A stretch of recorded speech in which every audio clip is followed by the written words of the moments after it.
Hello, you're listening to Teenagers Untangled, an audio hub for parents going through the teenage years. I'm Rachel Richards, former BBC correspondent, parenting coach, mother of 2 teenagers and 2 older stepdaughters. Hi, I'm Susie Asley, mindfulness coach, psychotherapist and musician, and mother of 3 teenagers. 2 of them are twins. Now, if you're not familiar with our format, we pick questions that have been raised by listeners or that we've come across day to day, and I research what the experts have to say on the matter. Susie, who spends her working life helping teenagers and adults manage their issues using a mindfulness approach, gives us her own perspective and some excellent tips on calming our fears. Now, both of us are doing this in our spare time and learning a huge amount ourselves. We'll talk later about Sarah's issue. She's coping with a change in home circumstances because of a sharp rise in the cost of property in the place where she lives. I'm sure it's an increasingly common problem at the moment because of the cost of living crisis. We'll talk about managing your own emotions as well as those of your teenager. Firstly, we have a great question posted anonymously this time. How do you handle dress codes with your teenage daughter? The fashion trends these days seem to be as naked as possible. Am I the only one that doesn't want my daughter to wear shirts the size of a bra and shorts that are so short they look like underwear? What a minefield. What a minefield. Do you know what's really funny is I asked my big girls, I call them my bonus daughters who were with us this weekend, what they thought.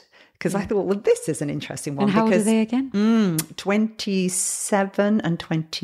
Right. So the 27-year-old's about to be 28. And both very well established in their careers, and they both do wear very skimpy outfits when they go out. They really challenge, they push the boundaries in terms of what they'll put on social media. But they have private accounts.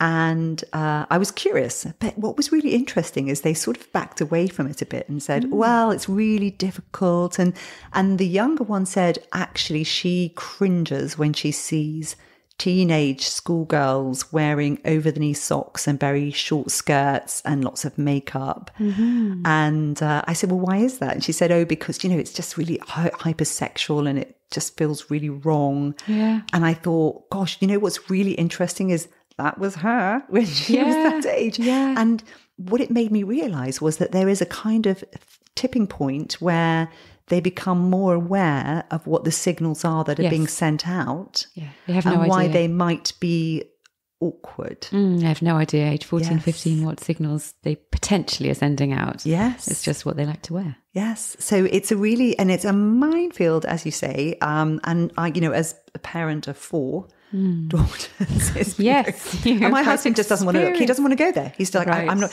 although he will, when my daughter's wearing a crop top, he'll say, look, you're going to be too cold. He won't make comments about the sexuality of whatever they're wearing. Yeah. It's always about, that is too cold for that. Right. Which is actually... It's quite smart. Quite smart. I admire him for that. It's such a hard topic, though. So it's a really interesting one because, a large part of the transition from childhood to adolescence is really difficult.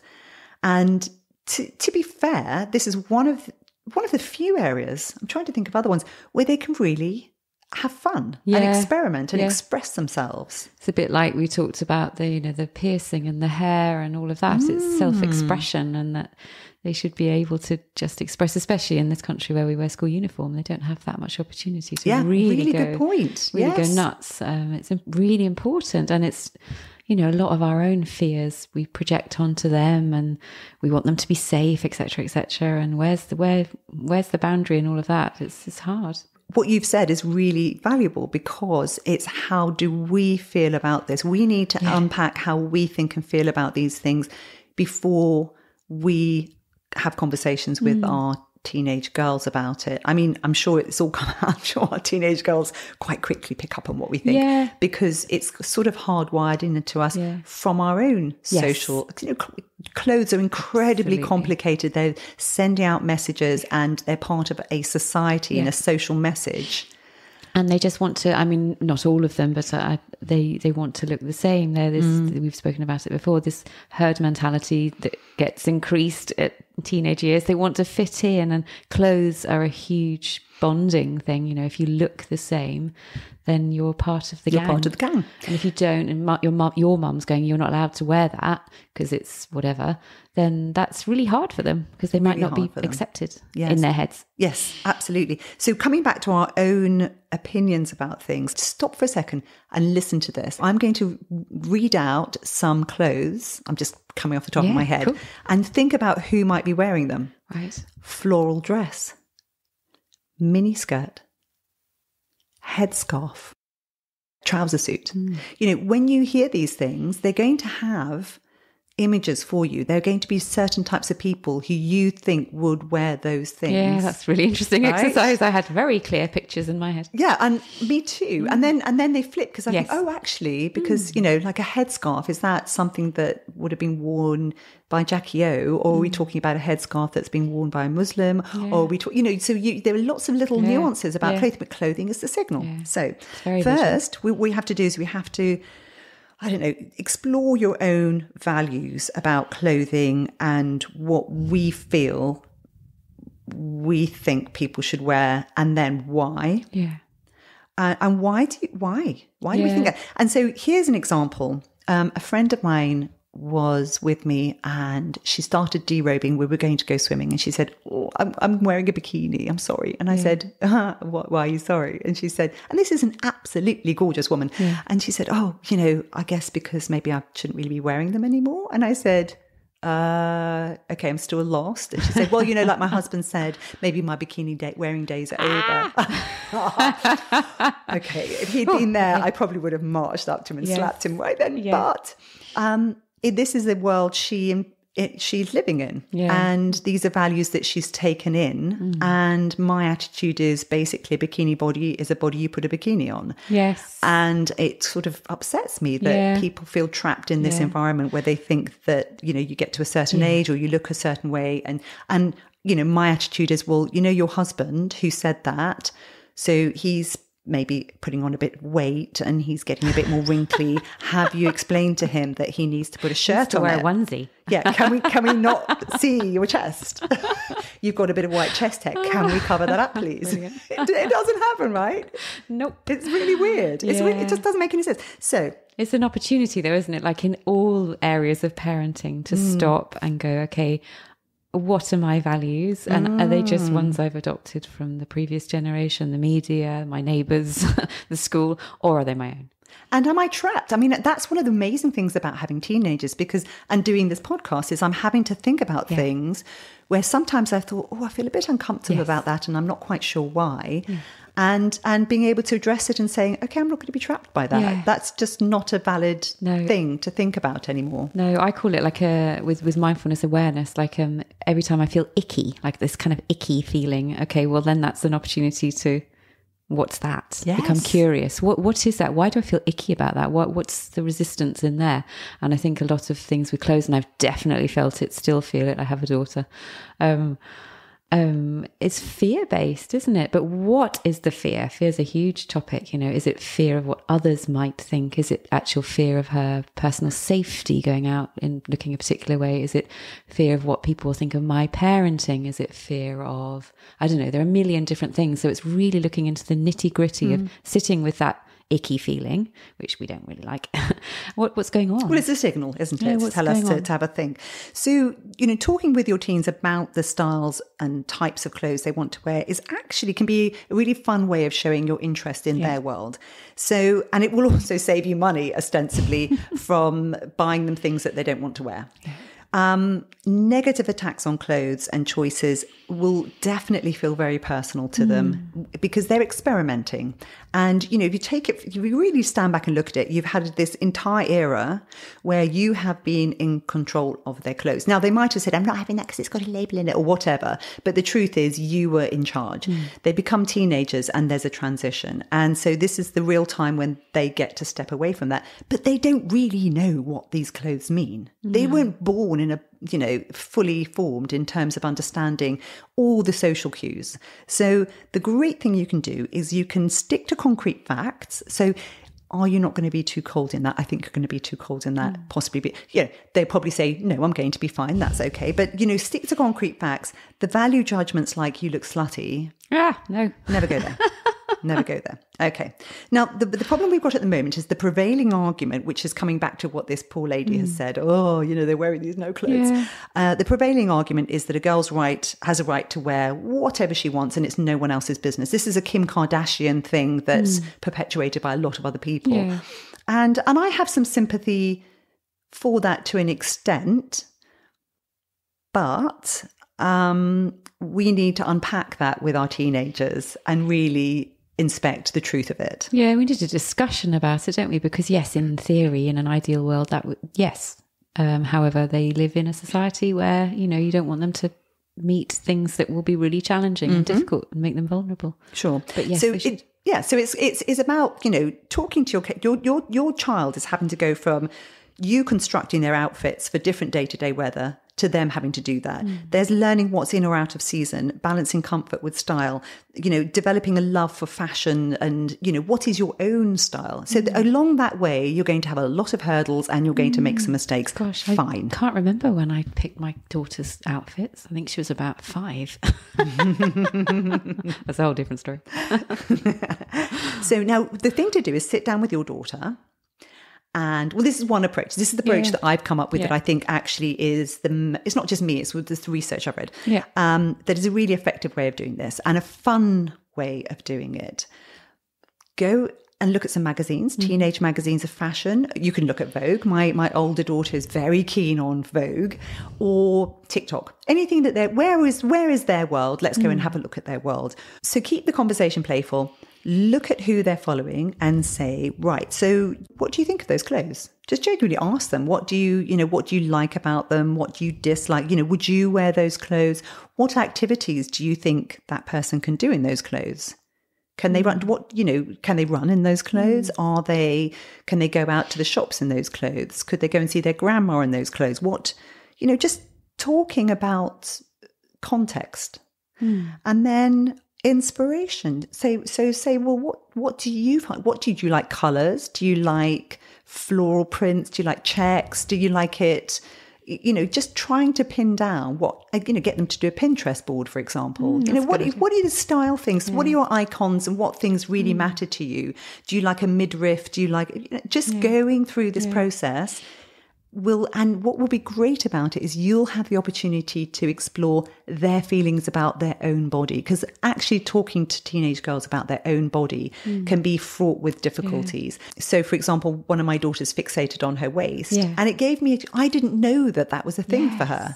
And I said to her, don't pick one part of your body and just say that that's wrong, because that's not what people are seeing. And we sat down and really talked it through. And since she's understood that actually people don't look at teenagers get very fixated on one little thing that they think is wrong, but they don't realise that people don't see all of that. They don't see the thing, they see an entire person. Yeah, and it's comforted her. Yeah, that's amazing. That's really good awareness, isn't it? A great opportunity to find those things out. Clothes should be fun. It's self-expression. It's, what do you want to wear today? And you might not want to wear that tomorrow, And it doesn't have, you can go to charity shops. My daughter loves charity shops and tries on all sorts of weird and wonderful things. We went into a shop, I think it was Urban Outfitters, where they have like an open changing room. And I said, right, let's play a game. Let's, you pick me an outfit that I have to put on. Oh, I love this. And I'll pick you an outfit that you have to wear, like pretty outrageous one. And then we have to take a photo of ourselves. It was so much fun. The thing is, she picked this like psychedelic, tight, awful dress for me and this big brown jumper that I wore, and I looked absolutely dreadful in it. And I picked her this really bright yellow, quite ugly, shiny dress and a fluffy lime green little cardigan. Amazing. She looked amazing. I suspect your daughter how do you look amazing in that outfit?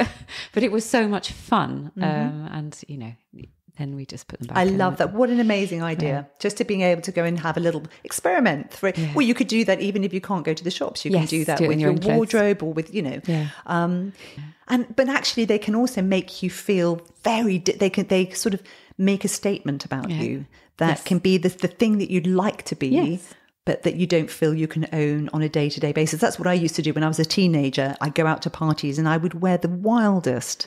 I'd have my hair back combed and it would be up. This is more kind of, I was an 80s kid. And, I would experiment with clothes and then I'd go back to school and I'd be this meek person that wouldn't talk to anyone. And people would go, who is that? Amazing. That's amazing. Because it gives you, you can actually put on a mask. Yes. And have fun with it. So again, and I used to wear clothes like I'd wear a horrible Laura Ashley floral dress that I loved, and Doc Marten boots. And it would just infuriate my father. Yeah. And I would do it because it would infuriate my father. And it was sort of playing with tropes and I'm sure I looked awful, to be frank. Who cares? It's like an experiment. Just having fun. Yeah, experimenting with who they are, because that's exactly what they're doing as teenagers. They're experimenting with who they are, and how you look is a massive part of that. Dressing up. Halloween's a big thing, isn't it, for teenagers? They love it. They love dressing up. Oh, yes, absolutely. I think that's why that's why it's become so popular, because it is the whole. Yeah. And then talking about sexism and unfairness in dress codes, because I think it's very important to acknowledge that the way that girls are being told is a good way to dress then gets punished. So we are constantly being told as females that to be a successful female is you're a highly sexual object. You look this certain way, particularly if you're a teenager, maybe not someone my age, because no one really cares. But when you're a teenager, and then you do that, and then you're punished for it, because people say, "Oh, well, look, she's so slutty," and these girls can't win. Yeah. So don't punish girls for doing being successful at what it is that society's telling them they should be. Yeah. Yeah. No, it's really tricky, isn't it? I guess it's, at the end of the day, it's having a conversation so they have this awareness that, rightly or wrongly, whether we like it or not, some things are picked up, signals are picked up in society, and so that they know, so that they're making a choice rather than just blindly going into it, because they don't realize what their signals are sending out. And, they don't have to change the way they are, but if they have an awareness, they can choose it. I love that. That's the most important point, is that actually, I think for the most part, they don't necessarily know, and you telling them something that's quite aggressive isn't going to help them learn. So explaining to them the context of the world that they're living and how those things might come across, and actually giving them the chance to read another person. So, first of all, what do you like doing? Are you sporty? Are you and does the clothing you're wearing tell people that? And does that matter? So you might think, I'm a really sporty person, but when I go out, I want to look completely different. That's fine. So what it's all about, just saying to them, so when you're putting clothes on, what you are doing is you're saying something, whether you like it or not. If you're just wearing a baggy t-shirt, you're still saying something, because you're saying, I don't care. Yeah. So it's really important for them to get a sense of, okay, I'm going to say this right now. I'm going to say, Yeah, without being obsessive about it, without making it into a bigger deal than, it needs to be, but that there is this awareness around it. And the reason, apart from just being offensive, for not calling a girl something offensive, saying, that looks too slutty, for example, I keep using that word, is, if you think, that's a bit hypersexual, they probably are exploring their sexuality. They've got this amazing new power bomb. And they probably look amazing. They look amazing. And that's the thing. So I look at my older daughter, who's now bought herself a super short dress. She never did in the past, but she bought it. And I just thought, oh, wow. Because she's at an age now where I think she understands enough about what she's doing and how she's coming across, and it's a party dress. And wow, her legs are amazing. And I wish when I was her age, I felt that confident with my legs. Yes, it's confidence, isn't it? And feeling comfortable in their skins, feeling okay with how they look, how they feel. That has to be the main part of all of this. And it's just a form of expression that we don't want to shame them for any of it, because they're so vulnerable at this age that any tiny comment, and it doesn't have to even be from somebody they're particularly close to, but any tiny comment about how they look, if they're feeling vulnerable that day, that can really sit with them for years. So we have to put kid gloves on for this topic, I think, and try and make it really fun and normal. And if they have the backing of their family, you go, yeah, you're great. You experiment. Then actually those little comments that might come from someone else will be less painful and less. They won't hit home in quite the same way. So it's a defense. But actually, just talking to them and just saying, this is empowering. Yeah. When you walk into a room, we all know that when a woman walks into a room and she's looking amazing, everyone's looking at the woman, which can be incredibly empowering, but it can also be off-putting for some other women who feel put down by it. So it's about sort of just saying, understand that that's the power you have when you walk into a room. Feel good about it. Yeah. And the but body, be aware. Yeah, and the body image for women who or girls who don't maybe feel so great in their skin, or they feel they'd like to look a different way. It can be really triggering for them. So it's helping them. How do you feel in this outfit? Or how do you want to feel? Yes. No, I think that's really right. How do you want to feel? What are you trying to say to yourself? Yeah. How do you, make yourself feel good? Yeah. And context, once again, just giving them a broader, people who say, I can wear whatever I want and it's nobody else's business. Yeah. What they're really demonstrating is a lack of understanding of society and context. And so, for example, my oldest, she came to stay with us and we were going to lunch with her great-grandmother. So you can imagine, she went through the war, wonderful, fun, sparkling woman, but my bonus daughter came out with her a very, very, very short skirt on. And I said, so that's a no. And she just looked a bit struck and said, what do you mean? And I said, that skirt, gorgeous legs, you look great, but you're not wearing that to go and see your great-grandmother. And she went, well, why not? And I said, well, because it's not appropriate. It's not, what you're doing is you're not showing respect for her generation. They wouldn't have worn that. That's not really, and you have to be conscious of the impression you're trying to give her. Yeah. And it's disrespectful to her. Yeah. So she said, well, that's all I've got. And I said, great, come and have a look in my wardrobe. You can wear anything in that. So she picked something out. She didn't fight. It wasn't fraught with emotion. It was just what you have to understand about this particular context is that that's not the right dress. Yeah, and I think that's a really useful message, that context, because that's really understandable, isn't it? To be honest, I stumbled a little bit with this subject when my daughter was first a teenager, or maybe still, pre-teens, and suddenly they were all wearing, crop tops and tiny shorts, and I was like, whoa, I don't know how to do this. Where's the book? And we had conversations about it, and I could feel it was going the wrong way. It was like I was making more of a deal about it than it needed to be, because I wasn't clear myself. I was fumbling about in it, and we came to, I can't remember what its compromise was. Anyway, it worked out. It was fine when we talked about it.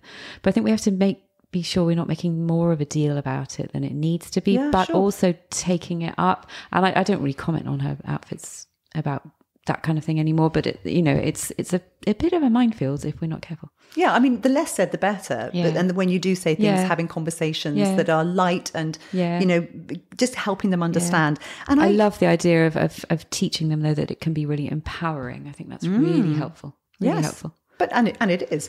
And one of the things that I think has made a big difference with my girls, and they both say they love it, is when I gave them both an allowance. And I've talked about that. I think it was episode Parenting Tips 4. And the reason it's so wonderful, and it came up again the other weekend, was when my older daughter said, you know what, Mummy, such and such's mum bought her a dress and she doesn't really like it, and it was really expensive, and now she feels awful, and it's just a horrible situation. And she said, I'm so, so grateful that you have given us an allowance, which is the money you would have spent anyway, so that I can then go and buy things that I think suit me and that fit with the thing I want to do. Yeah. And I felt great about that. And my other daughter mostly spends her money on fixing her phone screen. So she doesn't have a really big wardrobe, but she's now started, literally a year in, she started saying, actually, I think I just keep wasting my money. And I went, possibly. Yeah. And then she said, I think I'm going to save for I really like these cargo pants, but they look really expensive. And I said, they're not that expensive. Yeah. And she saved and bought them. Brilliant. And she said, wow, this is great. I love these. Yeah. And I said, and also every time you wear them, you can feel good that you save for them and they're yours. They're special. It's all about you. Yeah. It's It's something, and that helped her to focus on, okay, what do I really want? Yeah. What do I like? Do I like this more than really this? Who am I trying to be? Yeah, that's really important. And we always do a little warning, because sometimes these things can be a problem. And so the clothing becomes a big thing, or they become highly preoccupied with their appearance, body image, any of this stuff. They could be verging on body dysmorphia or in that area. So it is something to have keep an eye out for, because if you start thinking this is becoming obsessive, that's the time to step in and have those conversations and think, have we got too much? Have we got too obsessed with this? Yeah, if they're really worrying about how they look all the time, that's not good. So the answer is basically have fun with it. Yeah. Now, I want to talk about Sarah's situation, but first I really wanted to highlight some feedback we received last week. Alexandra Brown, who lives in Paris, sent us the most wonderful email. She's told us that she doesn't mind being identified. So, Susie, perhaps you could read it out. So, really lovely feedback from her. It says, "Hello, I live in Paris and discovered your podcast yesterday. I was looking for a pick-me-up after my 13-year-old daughter left for a week at her dad's place, and our week together had been particularly tense and difficult.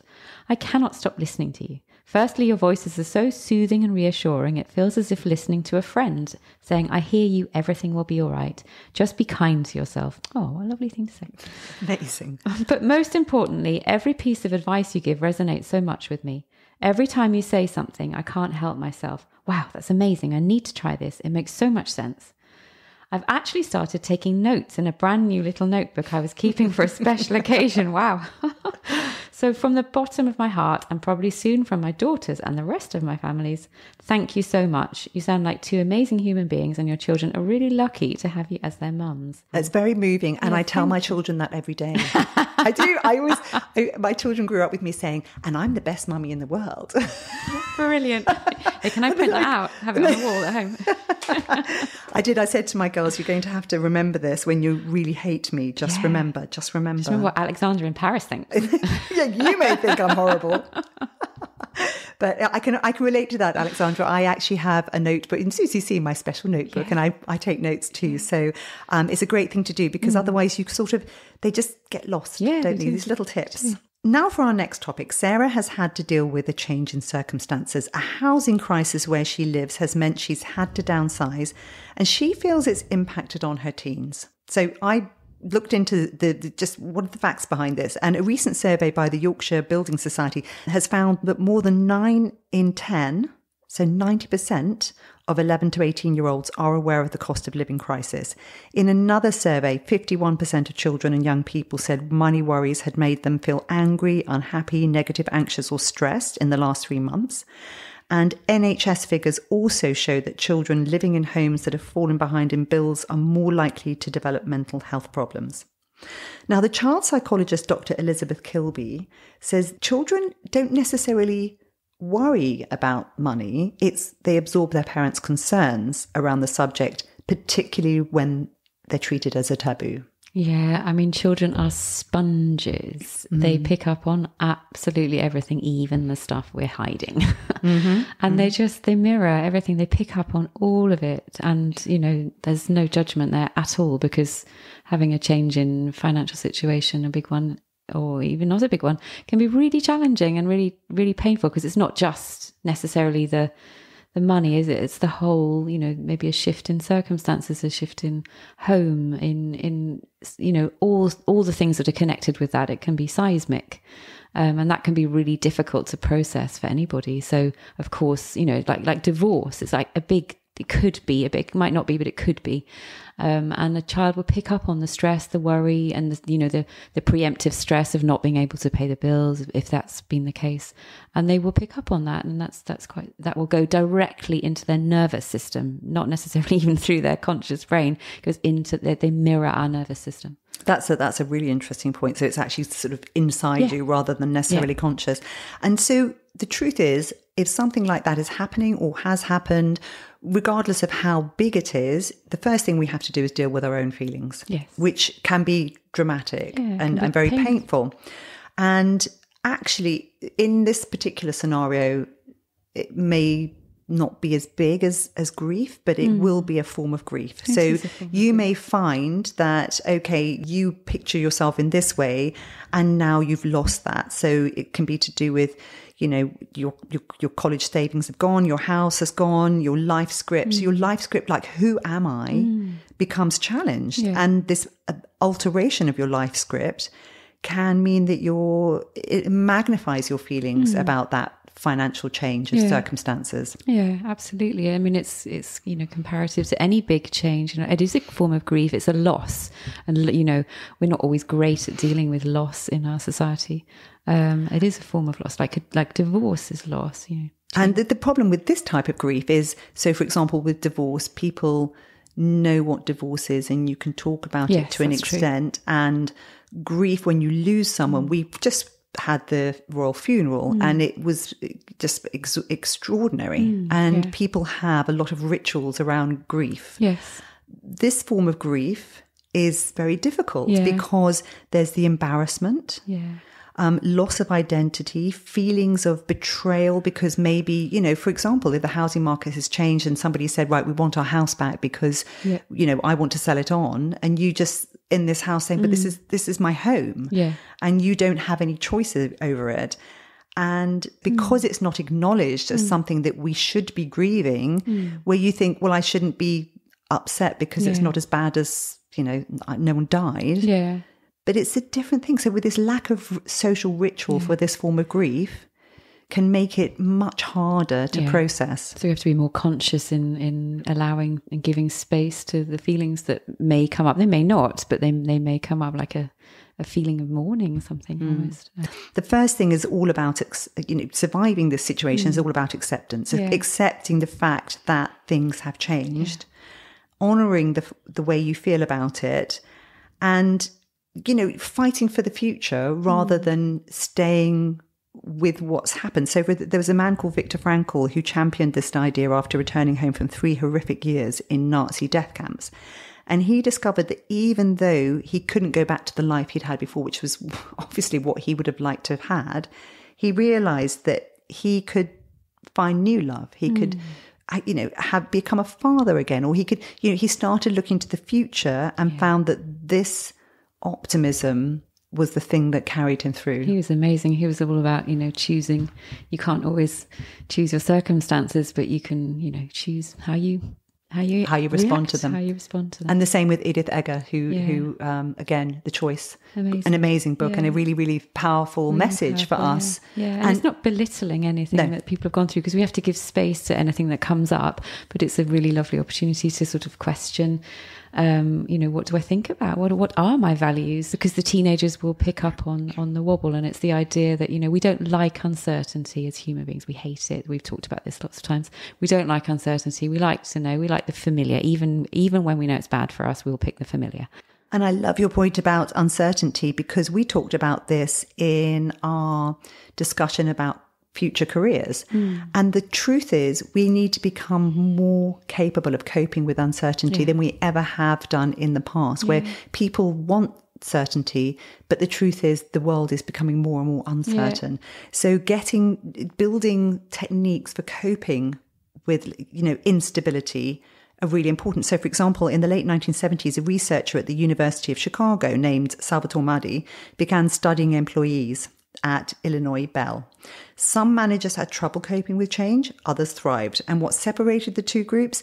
The adaptive leaders chose to view all changes, whether they wanted them or not, as an unexpected part of a human experience, rather than a tragic anomaly. So if we can actually adjust the way that we look at our lives, and rather than think, you know, I'm building, and I'm on strong foundations and I've got to stay where I am. If we can say, okay, well, things change, right? So I need to adapt. How do I adapt? Yes. And show that, demonstrate that to our kids. Yeah.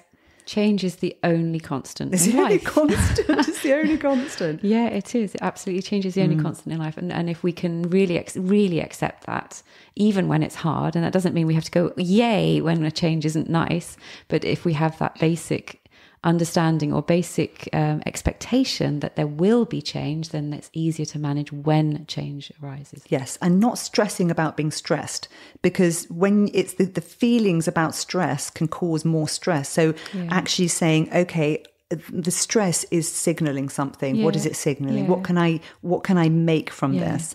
And take the power back. So talking about your feelings in relation to the financial loss actually takes the power away from some of the dark, deep secret. Yes. It needs to have some air. And it's not belittling. I mean, it's really stressful. Like, it's really stressful if you can't pay your bills. Stressful. It's really stressful if you're wondering whether you can feed your kids. It's really stressful. So that's not, belittling any of that. No. But, taking care of yourself in that, because, the kids will pick up on it, and they are also able to manage some of that too. But teaching them to sit with discomfort is a big part of what I do with teenagers. I teach a course, and one of the things which always horrifies people is they have to hold an electric shock ball. And the point of, they think it's hilarious and fun, but the point of that is, it's like he sends out random, very small shocks. I'm not taking anyone's hair out or anything, but they have to hold this ball, and it gives out random shocks. And the idea is that they learn to stand in a big group. They're squealing and going, what's it like? What does it feel in your body that something weird's about to happen? And then you're going to do it. And then afterwards it passes, that you can sit with discomfort. It's such a great thing. And then you can look back on it and think that was temporary. It was temporary. Because I think actually when you become an adult, one thing we need to try and remember is the times in the past when we have coped, when things have felt catastrophic. Yeah. And, I imagine that we all go through these at some point. I certainly have. Yeah. And I draw strength from the times when I look back and think, you know what? I thought my world was ending and it didn't. Yes. The problem is the teenager hasn't probably experienced those things. So this might be the first time, and you need to draw on experiences that you've had where you can say, do you know what, I really thought that was the end of things. That's a really good point. Yes, to show them that it's a passing phase, and maybe it's a long phase, but it will pass like everything does. Yes. And then the next thing is thinking, okay, what can I learn from this? Like you mentioned, it's about sort of adjusting. Okay, if I learn that all I care about is money, well, that's, I guess that's it. But actually the truth is most people care about other things. What makes us feel good about ourselves. I think we did this in one of our previous episodes, is connection and relationships. And that actually is fundamentally what gives people self-esteem. Yes. And so the problem is when you lose your situation, like the home or something, and then it strips you of the people who matter to you, then that becomes devastating. Yes. But if you can keep the people around you, including your family, and building family relationships around going for walks, not going to the cinema, for example, if you're having to pare back, finding ways where you as a family can do more things together that are fun, that aren't based on money, it can completely adjust the situation, the way you're looking at it. Yeah, it's hard. And gratitude journal. You've talked about gratitude journals before. Just realizing that, okay, well, what one thing can I be happy for? And practicing, sort of looking at stress levels as well, because it's, as you just said, it can be really stressful wondering how you're going to pay the bill, or how you're going to, your kids' feet have grown and you can't afford any new shoes or something like that. It's really stressful. And how can we manage stress in that situation? Really hard. Yes, really hard. So if you're going to, we've talked about how you deal with it as a person who's having to cope with this, and then you've got to talk to your teen. So how do you talk to your teen about it? Well, to begin with, you need to think, okay, I'm not just going to blurt it out, at a point when we're just doing the washing up or something. So think about what you feel comfortable sharing. What should the teenager be in on? Make a plan, prepare yourself for the likely questions that they might have. Think positively about it. So this stuff we've just been saying, you need to do some of that for yourself first before you can explain it to the teenager and be positive for them. Create a safe space, and then try and orient this discussion around, okay, we're doing something about this. We know what's going on. It's not some kind of weird secret. We are trying to do this, and here's how. Yeah. because it makes them feel more comfortable if they know that something's being done. There's a plan. So when you're actually in the conversation, stay calm, focus on the facts, using the positive language, and then being realistic. Don't say, oh, we're not having a holiday this year, or we're not, we're having to downsize, but I'm sure we can get a big house, just stay with the facts and say, we've downsized. It's not a catastrophe. It's a smaller house. We can live in this smaller house, or we can, whatever it is, even if you're dying inside thinking, I don't want to be doing this, it's about trying to find ways of being that in that moment and accepting that's where you are right now, not looking back. Yeah, because they'll be worrying. I mean, there's nothing wrong with kids seeing that you're upset. I think that's a good thing sometimes, but that you're also okay. Yes, absolutely. Because coming back to the point that I made where, during the Troubles in Northern Ireland, where the mother, as long as the mother was okay, the child was okay, they do take their cues from you. They do. It's not just the thoughts, like I said before, it's their nervous system. They are sponges. They know how you're feeling before you know it yourself. Yes, and let them steer the conversation. If they want to say to go off in one direction, don't say, no, we're talking about this. If they're going, because it may be that they are really worried about something and they need to talk about it. Now, we may be offended when they say, yeah, but my friends won't come round now because we're not living in this big house. That's understandable. And so what we have to do is we have to put aside our own offence that, what's wrong with this house? What's wrong with what I'm providing? Because it feels like an attack, a really deeply personal attack. Their response. It's their response and their discomfort. And so you just say, well, if they're your true friends, we know that you could be in a field together and it would be fun. And if it really matters that much to them, then here's what you should say to them. Give them some words to use with their friends and say, you know what, mate, is that all all that matters to you? Come on, we can and find somewhere else to go, or right? Yeah. They may have other worries or other angers, or maybe grieving themselves. There may be lots of things that come up, and allowing all of it. Yes, and just acknowledge it. Don't be offended. It's about not being offended when they say something that triggers you, and you think no, because you think that's what everybody must be thinking. Just you let them say it. I understand why you think that, and this is how we're going to manage it. Yeah, and then afterwards, be a good role model. Show your children that while money is something you have to consider every day, it doesn't have to be something you obsess over. And again, I know that's easy because if you are in the middle of a crisis, your body will and everything will be wanting to focus on that. Check in on your teenager to make sure they feel safe and happy. Encourage them to practice self-care and just keep that subject open. So that, coming back to this whole being able to talk about things, which is what you're so good at, this allowing people to feel the things they're feeling and saying to them, okay, I know we've had a conversation about it, but if you think about something else and you just want to come back to me, it's open. It's open. I can't say I've got all the answers and I can't change where we're at because we are where we're at, and we can either feel terrible about it and look back to the past and think, oh, it was so much better then, or what we can do is think, right, you're going up a chimney to earn me some money. I was just about to say, also it's really important to make them not feel it's their responsibility to fix it. It's not their responsibility, no. Both on a practical level, it's the same as when when people get divorced or other big life changes. I think often kids, they see their parents suddenly a bit vulnerable and they feel they want to help, they want to fix all in a practical way, but also in an emotional way. I mean, that they can show empathy and be caring. That's really lovely, but it's not their job to fix you or the situation. No, like please don't you don't be worrying about this. You do you, and the stuff that's very important at your age. I'll fix this situation and do what we can. Give me a hug. That would be nice. And also, but don't exclude them from coming up with suggestions for how things can work. Absolutely. They may say, well, maybe if we move to this area, and you haven't been thinking about it because you thought they wouldn't want to live there, or let them have a voice. Yeah, or it can be empowering for them to feel that they're contributing in a really in a good way. But tell them it's not their responsibility. No, it's not their job.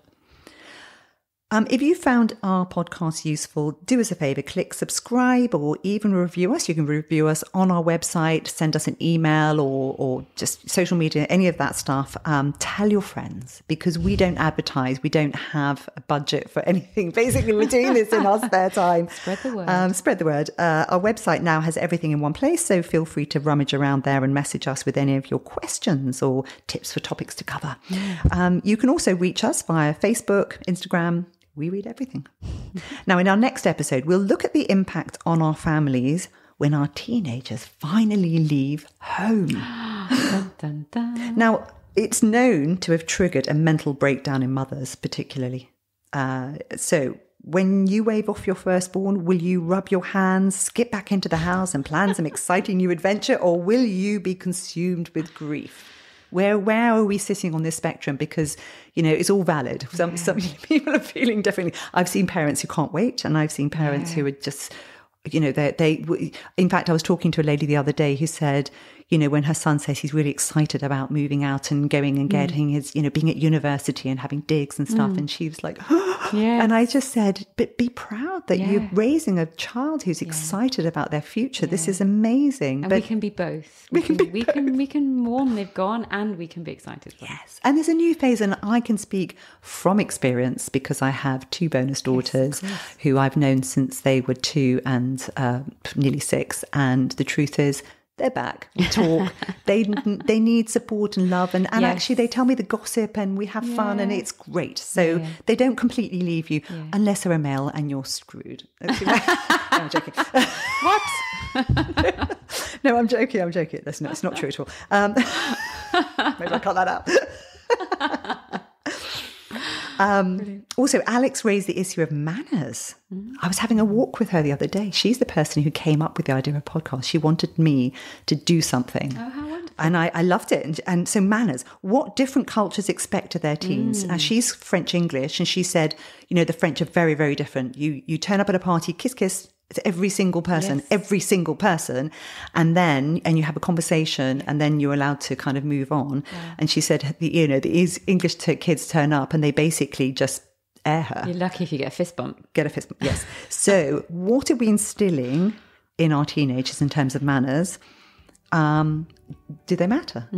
Why do they matter? Very interesting. Where do we find the manners from? Do we listen to other people and say, "Oh, I like that," or do we just go, "Nope, this is how it's done"? Right? Interesting. So about that. That's it for now. Don't forget to subscribe, as I said before, and you can reach Susie via her own website, which has a new name now, which is a mindful life.co.uk. Whole new website. Go and have a look. Website's fabulous. Lots of photos. You can see her. And until next time, goodbye. Bye for now.